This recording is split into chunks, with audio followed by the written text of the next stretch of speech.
जय हिंद साथियों, आप सभी का स्वागत है आपके अपने YouTube channel excellence by APS पर। मैं एपीएस आपका स्वागत करता हूं। आज मैं डिस्कस करने वाला हूं आपको हिंदी।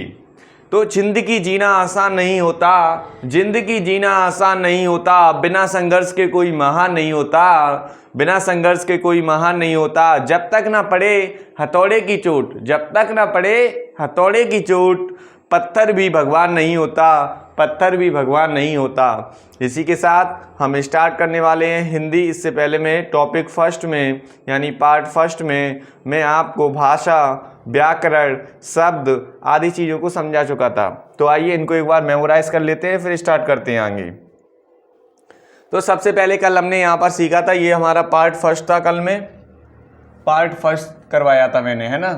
अब पार्ट फर्स्ट में एक्चुअल में था क्या क्या, तो हिंदी व्याकरण करवाई थी, जो कि एक्सीलेंस और मॉडल स्कूल एंट्रेंस एग्जाम के लिए काफ़ी ज़्यादा इंपॉर्टेंट है। आपको पता होगा इससे पहले मैंने एनवायरनमेंट करवाया था और टोटली जो कंप्लीट एनवायरनमेंट आपका हो चुका है, यानी कि पर्यावरण, और उसमें मैंने 9 वीडियोस बनाए थे। कितने? 9।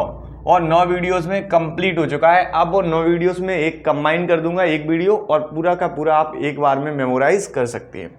सबसे पहले हमने भाषा सीखा था, ध्वनियों का वह सार्थक समूह जो एक अपने विचारों से अवगत कराए और दूसरे विचारों से अवगत हो, उसे हम भाषा कहते हैं। भाषा 2 प्रकार की होती है, मौखिक भाषा, लिखित भाषा।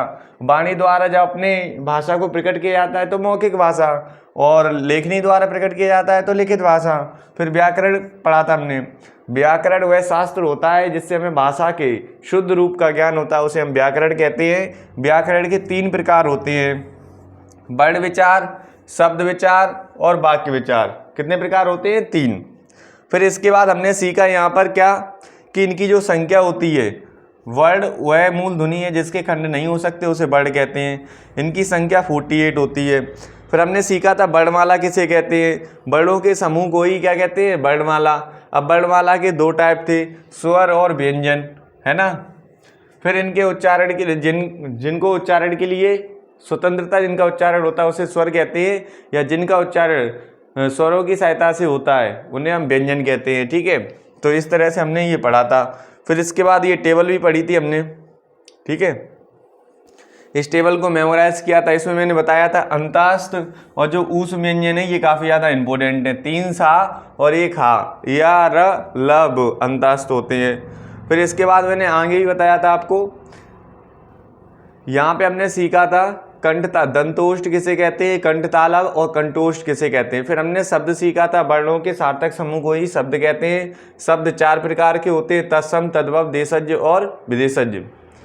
फिर हमने यहाँ पे इनके एग्जाम्पल देखे थे। फाइनली आज हमारा जो टॉपिक है, यहाँ पर मैं आपको बताने वाला हूँ संज्ञा। क्या बताने वाला हूँ? संज्ञा। आप ध्यान से समझ लीजिए, यहाँ मैं ग्राफ बना देता हूँ। ठीक है, संज्ञा के काफ़ी बार प्रकार पूछे जाते हैं, तो संज्ञा के जो प्रकार होते हैं वो 5 होते हैं। कितने होते हैं? 5। सबसे पहले आता है व्यक्तिवाचक संज्ञा, व्यक्तिवाचक संज्ञा। ठीक है, फिर उसके बाद आता है जातिवाचक, जातिवाचक संज्ञा। फिर इसके बाद आता है समूहवाचक संज्ञा, समूहवाचक संज्ञा। फिर इसके बाद आता है आपका पदार्थ या द्रव्य, पदार्थ या फिर द्रव्य। ठीक है, वाचक संज्ञा। फिर इसके बाद अंतिम है वो है आपका भाववाचक संज्ञा। सभी को ध्यान से देख लेना, स्क्रीनशॉट भी लेना चाहो तो ले सकते हो और कॉपी पे भी लिख सकते हो। ठीक है, भाववाचक संज्ञा, इसमें हमने सीखना है। यहाँ पे सबसे पहला क्वेश्चन यही बनता है कि संज्ञा किसे कहते हैं। किसी व्यक्ति, वस्तु, स्थान आदि के नाम को हम संज्ञा कहते हैं। दुनिया में जितनी भी चीज़ें हैं वो सभी क्या हैं? संज्ञा हैं, यानी कि नाउन है। किसी वस्तु, स्थान और व्यक्ति के नाम का बोध कराने वाले शब्द क्या कहलाते हैं? संज्ञा। संज्ञा के बेसिकली 5 प्रकार होते हैं। कितने प्रकार होते हैं? 5। वो यहाँ पे आप देख रहे हो गई। किसी व्यक्ति विशेष का बोध कराने वाले को व्यक्तिवाचक संज्ञा कहते हैं। किसी जाति विशेष का बोध कराने वाले को जातिवाचक संज्ञा कहते हैं। किसी समूह विशेष आदि का बोध कराने वाले को समूहवाचक संज्ञा, और किसी पदार्थ या द्रव्य आदि का बोध कराने वाले को पदार्थ या द्रव्यवाचक संज्ञा कहते हैं। फिर भाव जैसे कि लव है ना, बचपन है, बुढ़ापा है, जवानी है, ये सभी किस में आ जाते हैं, भाववाचक में। जैसे हवा है, हवा चलती है, उसे आप देख तो नहीं सकते पर उसे फील कर सकते हो, है ना। सर में दर्द होता है, देख सकते हो क्या, नहीं देख सकते पर फील कर सकते हो, तो वो सभी किस में आ जाएंगे, भाववाचक संज्ञा में आ जाएंगी। तो आइए आगे बढ़ते हैं। यहाँ पे हम सीखेंगे इन्हीं की जो डेफिनेशन है और इनके जो एग्जाम्पल है उनको हम यहाँ पर समझने वाले हैं, तो ध्यान से जरूर देखते जाइए सभी बच्चे।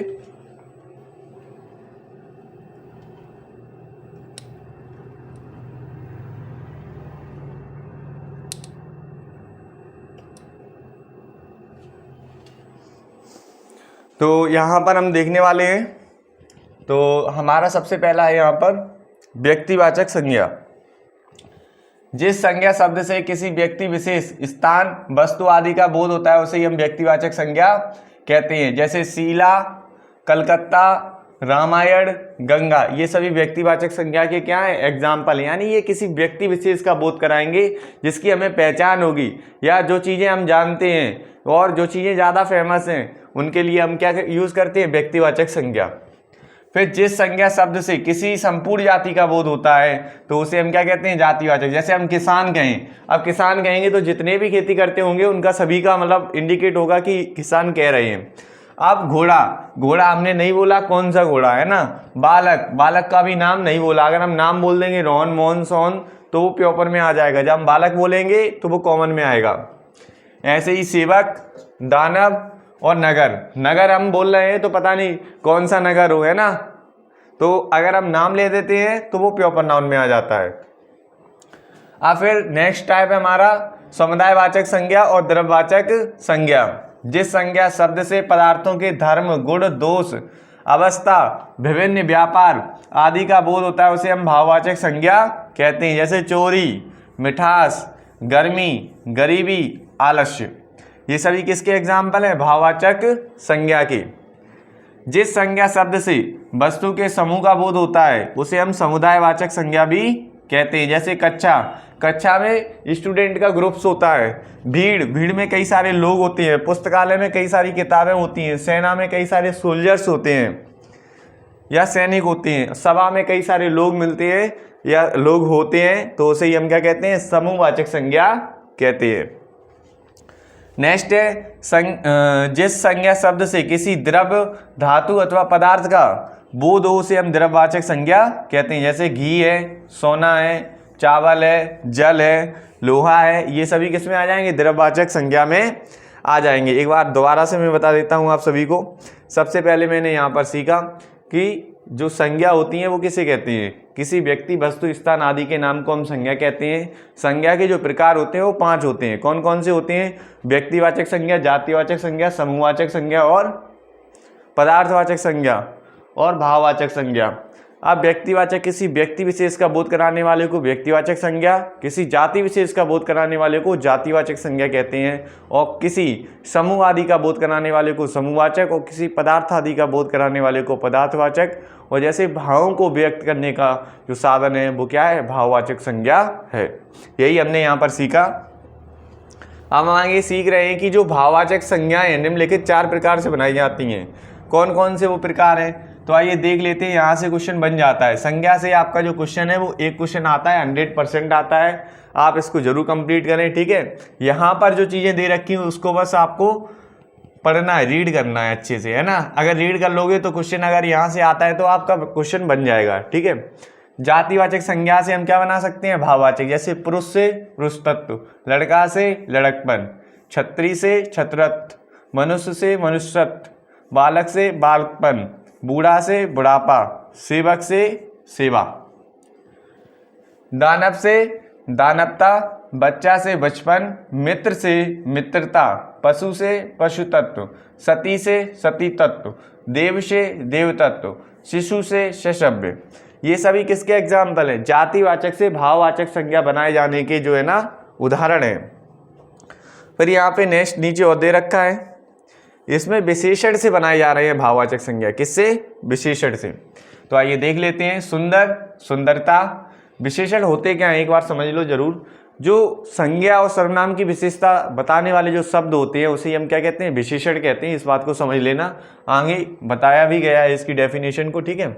मधुर से मधुर्य, लोभ से लोभी, हरा से हरियाली, प्यास से प्यासा, आलसी से आलस्य, खट्टा से खट्टापन, चोर से चोरी, कुशल से कौशल, गर्म से गर्मी, उचित से औचित्य, सम्य से साम्य, धीर से धैर्य, ठंडा से ठंडक और राष्ट्रीय से राष्ट्रीयता। ये सभी किसके एग्जाम्पल हैं, विशेषण से भाववाचक संज्ञा जो बन रही हैं उनकी। निर्बल निर्बलता, पंडित पंडित्य, चतुर चातुर्य, उदार उदारता, युवा यौवन, मीठा मिठास, अच्छा अच्छाई, भयानक भय, कृपण कृपणता, स्वस्थ स्वास्थ्य, गंभीर गंभीर्य, सर्द सर्दी, ललित ललित्य, धार्मिक धार्मिकता, विद्वान विद्वता। तो ये सभी किसके एग्जाम्पल थे, विशेषण से भाववाचक संज्ञा बनाई जा रही थी उनकी, ठीक है। आगे बढ़ते हैं। फिर यहाँ पे हमें बताया गया है कि जो क्रिया होती हैं उससे भी भाववाचक संज्ञा बनाई जा सकती हैं। पहले हमने सीखा किससे, जातिवाचक से जातिवाचक संज्ञा से भाववाचक संज्ञा बन रही थी, फिर विशेषण से भाववाचक संज्ञा बन रही थी, अब क्रिया से बन रही है और फिर सर्वनाम से। तो ये 4 प्रकार से बनती हैं।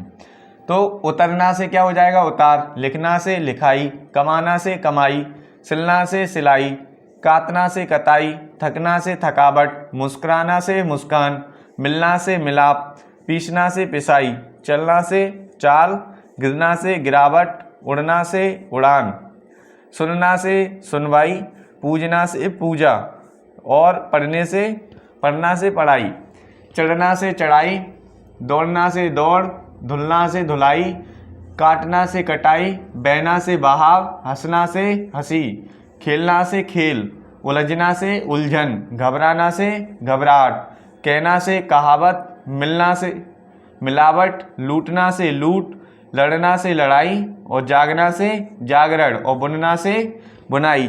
ये सभी क्रिया से जो भाववाचक संज्ञा बनती हैं उनके उदाहरण हैं, ठीक है। आगे बढ़ते हैं इसी के साथ।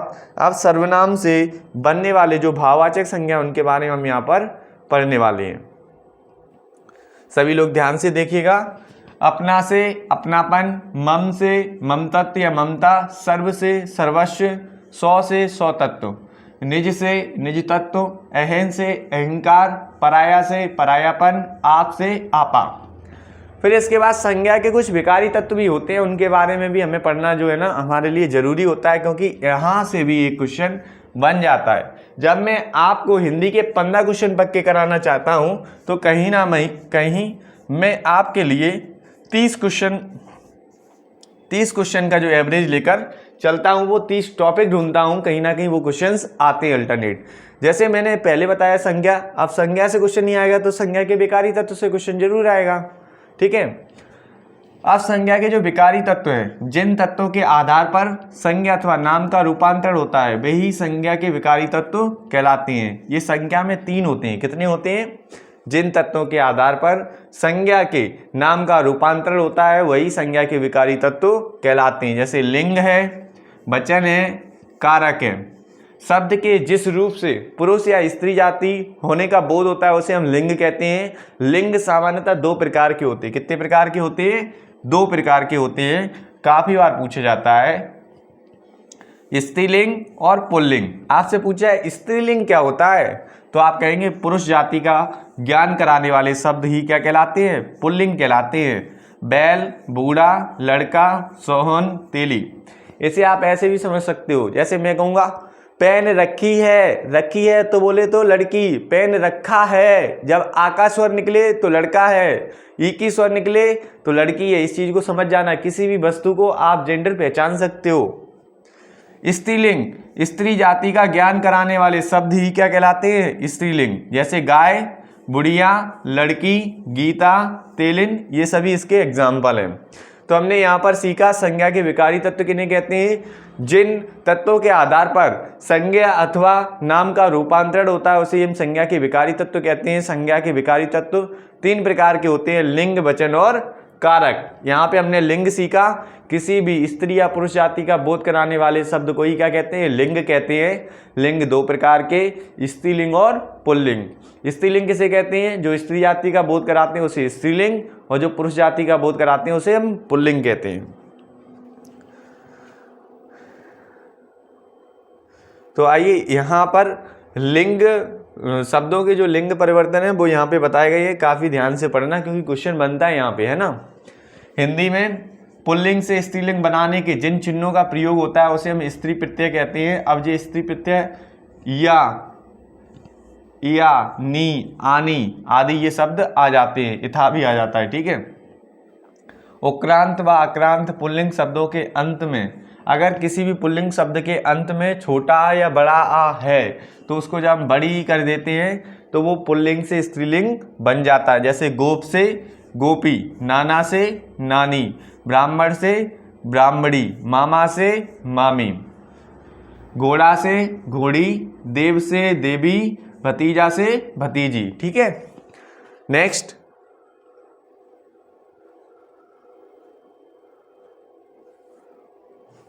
फिर यहाँ पे भी बताए गए ये रूल्स हैं, आपको मेमोराइज रखने होंगे। कुछ उक्रांत पुल्लिंग शब्दों के अंत में बड़ा आ के स्थान पर स्त्रीलिंग में ईया लगा दिया जाता है तथा स्वर का हास्य हो जाता है। कुत्ता से जैसे बन जाता है कुतिया, गुड्डा से बन जाता है गुड़िया, चूहा से बन जाता है चुईया, चिड़ा से बन जाता है चिड़िया, डिब्बा से बन जाता है डिबिया, बूढ़ा से बन जाता है बुढ़िया, बेटा से बन जाता है बिटिया, लोटा से बन जाता है लुटिया। फिर व्यवसायवाचक पुल्लिंग शब्दों के अंत स्वर में स्त्रीलिंग को इन जोड़ दिया जाता है। क्या जोड़ देते हैं, इन। जैसे कहार, कहारिन, धोबी, धोबिन, जुहा, जुल्हा, जुल्हाइन, भंगी, भंगिन, सुनार, सुनारिन, ग्वाला, ग्वालिन, नाई, नाइन, लोहार, लोहारिन, दर्जी, दर्जिन, हलवाई, हलवाइन, ठीक है। इस तरह से भी हम इनको बनाते हैं। फिर यहाँ पे कुछ संज्ञा शब्दों के अंतिम स्वर के स्थान पर स्त्रीलिंग में आनी लगा दिया जाता है। क्या लगा देते हैं, आनी। जैसे इंद्र, इंद्राणी, चौधरी, चौधरानी। फिर इसके बाद देव, देवरानी, नौकर, नौकरानी, मैतर, मैत्रानी, मुगल, मुगलानी, भव, भवानी और पाठन, पठानी, ये सभी शब्द आ जाते हैं।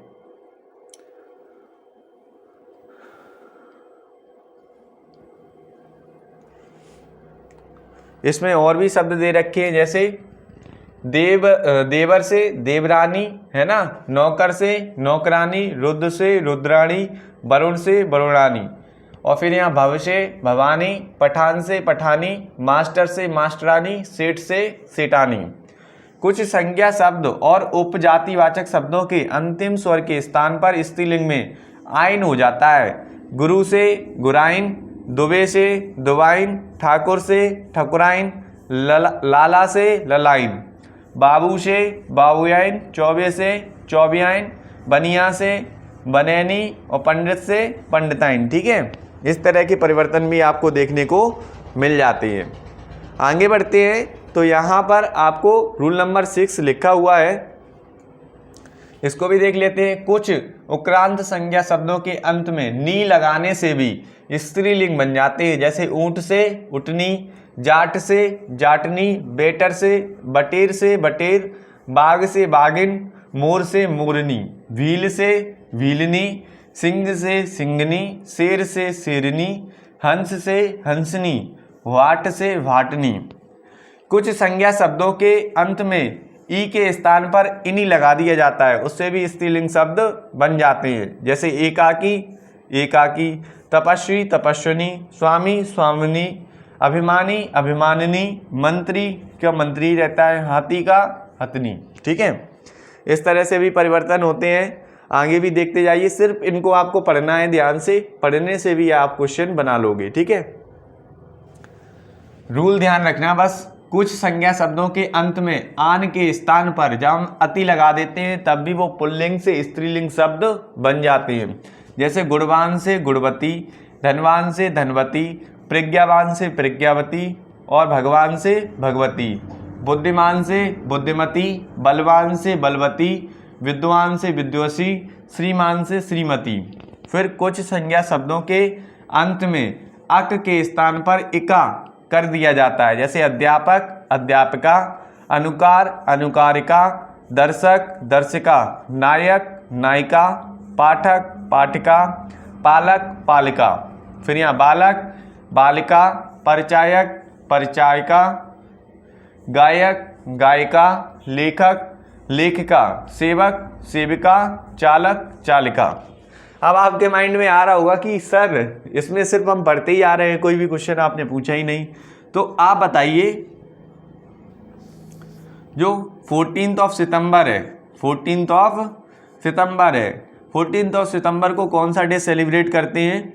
और आप 14 और 16 सितंबर को और बताइए, ठीक है। ये दोनों डे बताइए कब सेलिब्रेट करते हैं, इस दिन कौन सा डे सेलिब्रेट किया जाता है। जल्दी से कमेंट सेक्शन में बताइए सभी बच्चे। नेक्स्ट,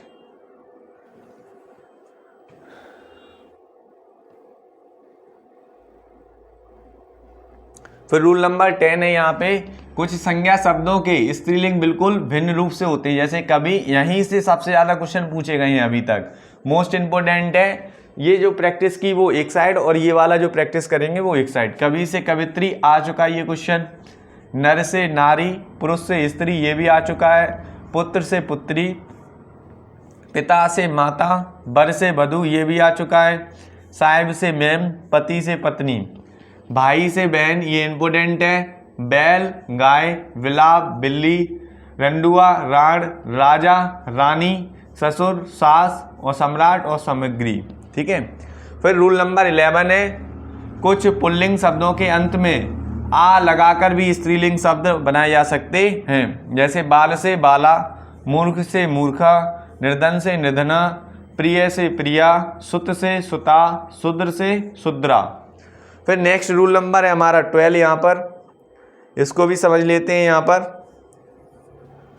और रूल नंबर 12 में बोला जा रहा है, कुछ संज्ञेतर शब्दों का लिंग परिवर्तन इस प्रकार होता है। जैसे मेरा से मेरी, बड़ा से बड़ी, काला से काली, उसका से उसकी, चला से चली, नीचा से नीची।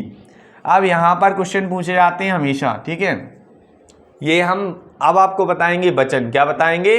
वचन। शब्द के जिस रूप से एक या अनेक होने का बोध होता है उसे ही हम क्या कहते हैं? वचन कहते हैं। वचन दो प्रकार के होते हैं, जैसे एक वचन और बहुवचन। अब आपके मन में आएगा संज्ञा, वो संज्ञा शब्द जो किसी संज्ञा शब्दों की संख्या का बोध कराते हैं उसे ही हम क्या कहते हैं? वचन कहते हैं। वचन दो प्रकार के होते हैं, एक वचन और बहुवचन। जो संख्या में एक होते हैं वो एक वचन, और जो संख्या में एक से अधिक होते हैं वो बहुवचन। और इसे ऐसे भी कह देते हैं बहुओं द्वारा बोले गए, बहुओं द्वारा बोले गए बहुवचन कहलाते हैं। शब्दों के जिस रूप से केवल एक होने का बोध होता है, कितने होने का? एक होने का, उसे हम एक वचन कहते हैं। जैसे पुस्तक, बच्चा, सखी, गाय, छाता आदि। फिर बहुवचन, शब्द के जिस रूप से एक से अधिक होने का बोध होता है उसे हम बहुवचन कहते हैं। जैसे पुस्तकें, बच्चे, सखियाँ, गायें, छाते आदि। ये बहुत ज़्यादा इंपॉर्टेंट है आपके लिए, इन सभी को आप जरूर मेमोराइज करें। यहाँ हमने सीखा वचन किसे कहते हैं? संज्ञा के जिस रूप से संख्या में एक या एक से अधिक होने का बोध होता है उसे हम वचन कहते हैं। वचन दो प्रकार के, एक वचन और बहुवचन। जो संख्या का एक, वो जो संख्या में एक होने का बोध कराए वो एक वचन, जो संख्या में एक से अधिक होने का बोध कराए उसे हम बहुवचन कहते हैं। नेक्स्ट, अब यहाँ पे कुछ एक वचन से बहुवचन बताए भी गए हैं। यहाँ में सिर्फ हम कारक तक सीखेंगे, ठीक है। फिर आँख से आँखें, रुपए से रुपए, कथा से कथाएं, आरती से आरतियाँ, कुतिया से कुतियाएँ, बात से बातें, छाता से छाते, अध्यापका से अध्यापकाएँ, तख्ती से तख्तियाँ और खटिया से खटिया, ठीक है, खटियाएँ। फिर यहाँ कारक और हैं। कारक से एक क्वेश्चन आता है 100%, ठीक है, और मोस्ट इम्पोर्टेंट है। इस कारक के बाद अब यहाँ जो सर्वनाम से जो टॉपिक है वो हम नेक्स्ट वीडियो में डिस्कस करेंगे, उसको देखना ना भूलिएगा। यहाँ हम पहले कारक को पढ़ लेते हैं, मोस्ट इम्पोर्टेंट है, यहाँ से आपका 1 नंबर बनना निश्चित है। संज्ञा अथवा सर्वनाम के जिस रूप द्वारा वाक्य के दूसरे शब्दों से संबंध जाना जाता है उसे ही हम क्या कहते हैं, कारक कहते हैं। क्या कहते हैं, कारक। यानी कि आपने कभी कभी बीच में, जैसे मैं कहूँ यह मेरी पेन है, यह किसकी पेन है, मेरी पेन है। मैंने उसको एक, ऐसे भी समझ सकते हो। इसको छोड़ो, मैं दूसरा एग्जाम्पल देता हूँ, ये बिल्कुल स्पष्ट रूप से नहीं आ रहा है। जैसे मदन खाना खाता है, इस वाक्य में जो मदन है और मदन और खाना क्रिया का कर्ता और खाना उसका कर्म होता है, अतः मदन कर्ता कारक है। मदन क्या कर रहा है, कोई काम कर रहा है तो कर्ता कारक है, और खाना उसका क्या है, कर्म है। तो कर्ता और कर्म को समझ लो। कारक को स्पष्ट करने के लिए संज्ञा अथवा सर्वनाम के साथ जो चिन्ह लगाए जाते हैं उन्हें विभक्तियां कहते हैं। आपसे पूछें, जो हम पढ़ा रहे हैं ये विभक्तियां हैं। यानी कर्ता ने कोई भी काम कर रहा है, इस काम को मैंने किया है, मैंने, लास्ट में ने आया ना, किसने किया। अब ने को अगर हम हटा देते हैं उसका सेंस नहीं निकलता है। मैं किया, तो वो मतलब प्रोनाउंसिएशन अलग हो जाता है और ग्रामर में जो है ना मिस्टेक हो जाती है। जैसे कर्ता ने कर्म को करण से द्वारा संपादन के लिए, आपदन से पृथक होने के लिए, संबंध का, की, रे, रा, री, रे, अधिकरण में, पर, पे, विषम में, संबोधन हे, हो, हरे। यहाँ पे हमने कारक सीखा। संज्ञा एवं सर्वनाम के जिस रूप से वाक्य के दूसरे शब्दों से संबंध जाने जाते हैं, यानी ये शब्दों के बीच में संबंध जानने का क्या करते हैं, काम करते हैं, उन्हें ही हम क्या कहते हैं, कारक कहते हैं। कारक सामान्यतः 8 प्रकार के होते हैं। काफ़ी बार यही क्वेश्चन पूछा जाता है। और कौन कौन से होते हैं, कर्ता ने कर्म को करण से द्वारा के लिए, संपादन के लिए, आपदन से पृथक होने के लिए, संबंध का, की, के, रा, री, रे, अधिकरण में, पर, पे, विषम में होने के लिए, संबोधन में हे, हो, हरे। तो ये कैसा वीडियो लगा आपको कमेंट सेक्शन में ज़रूर बताइएगा। वीडियो अच्छा लगा तो दोस्तों के बीच में शेयर ज़रूर करना। हमने आज यहाँ से सीखा था संज्ञा से। उससे पहले का वीडियो जो है ना डिस्क्रिप्शन बॉक्स में लिंक दे रखी है, वहाँ से जाकर भी आप देख सकती हैं। संज्ञा से सीखा था संज्ञा के कितने प्रकार होते हैं, 5 प्रकार होते हैं, ठीक है। फिर उसके बाद उनके टाइप सीखे, उनके एग्जाम्पल भी सीखे, उनसे बनने वाले ये चीज़ें भी सीखी। फिर हमने सीखा यहाँ संज्ञा के विकारी तत्व होते हैं। वो विकारी तत्व 3 प्रकार के होते हैं, लिंग, वचन और कारक। लिंग संज्ञा के किसी स्त्री या पुरुष जाति होने का बोध कराए उसे हम लिंग कहते हैं। लिंग 2 प्रकार के, स्त्रीलिंग और पुल्लिंग। स्त्री जाति का बोध कराने वाले स्त्रीलिंग और पुरुष जाति का बोध कराने वाले को क्या कहते हैं, पुल्लिंग कहते हैं। शब्दों के लिंग परिवर्तन भी सीखे फिर हमने यहाँ पर। और फिर इसके बाद हमने यहाँ पर क्या सीखा, फिर हमने सीखा वचन। वचन 2 प्रकार के होते हैं, एक वचन और बहुवचन। संख्या में 1 होने का बोध कराएं एक वचन, और संख्या में 1 से अधिक होने का बोध कराएं तो बहुवचन कहते हैं उन्हें। फिर हमने कारक सीखे। कारक 8 प्रकार के होते हैं। कर्ता ने कर्म को करण से और संपादन के लिए, आपदन से पृथक होने के लिए, संबंध का, की, के, रा, री, रे, और अधिकरण में, पर, पे, विषम, और संबोधन में हे, हो, हरे। अब यहाँ से जो नेक्स्ट सर्वनाम से लेकर आगे की जो टॉपिक है वो डिस्कस करूंगा। ये जो मैंने आज कराया वो पार्ट 2 है। कौन सा है, पार्ट 2। हिंदी में पार्ट 2 है। एक्चुअल में जो हमारी सीरीज चल रही है उसका पार्ट जो है 11 होगा। इसका पार्ट क्या होगा, 11, ठीक है। और हिंदी में जो है ना, हिंदी में पार्ट 2 है हमारा। तो मैं सीरीज़ के हिसाब से ही डाल रहा हूँ, क्योंकि रेगुलर जो वीडियोज़ हैं एक्सीलेंस और मॉडल स्कूल एंट्रेंस एग्ज़ाम के लिए रेगुलर मतलब वीडियोज़ का जो क्रम डालता जा रहा हूँ। अगर आपको वीडियो अच्छे लगते हैं तो अपने दोस्तों के साथ ज़रूर शेयर करें, और अपने साथियों को भी जुड़वा सकते हैं excellence by APS YouTube channel पर। और आप हमारे व्हाट्सअप नंबर से, व्हाट्सअप ग्रुप से भी ज़रूर जुड़ें, क्योंकि वहाँ पर इसके PDF फॉर्म प्रोवाइड कराई जाती हैं। वहाँ पर टेस्ट फॉर्मेट भी प्रोवाइड कराए जाते हैं, जो भी टेस्ट हम लेते हैं। आप व्हाट्सएप ग्रुप में अगर आप ज्वाइन नहीं हो पा रहे हैं तो आप हमारे पर्सनल नंबर पर मैसेज कर सकती हैं, कॉल नहीं करना है, ठीक है। मैसेज कर देना है, जो भी प्रॉब्लम होगी आपकी प्रॉब्लम को सॉल्व कर दिया जाएगा। दोबारा से देख लो नंबर को, ठीक है। इस नंबर पे आपको क्या कर देना है, मैसेज कर देना है। आप टेलीग्राम चैनल को भी ज्वाइन कर सकते हैं, एक्सीलेंस बाय एपीएस, है ना। इसी के नाम से सभी जो है टेलीग्राम भी है, इंस्टाग्राम भी है, और जो हमारा व्हाट्सअप है, और ऑलमोस्ट यूट्यूब चैनल जिस पे आप देख ही रहे हो, ये सभी चीज़ें। अगर आपको इस संबंध कोई डाउट आता है तो कमेंट सेक्शन में ज़रूर बताइए। इससे पहले मैंने जो हिंदी में वीडियो बनाया था वो कैसा लगा, अगर नहीं देखा है तो डिस्क्रिप्शन बॉक्स में लिंक दे रखी है, वहाँ से जाकर आप देख सकती हैं। फिर नेक्स्ट हमने यहाँ करवाई दिया पार्ट 2। अब नेक्स्ट में हम पार्ट 3 जो सर्वनाम से डिस्कस करेंगे। अभी के लिए बस इतना ही। जय हिंद फ्रेंड्स, जय Hind student, thank you for watching.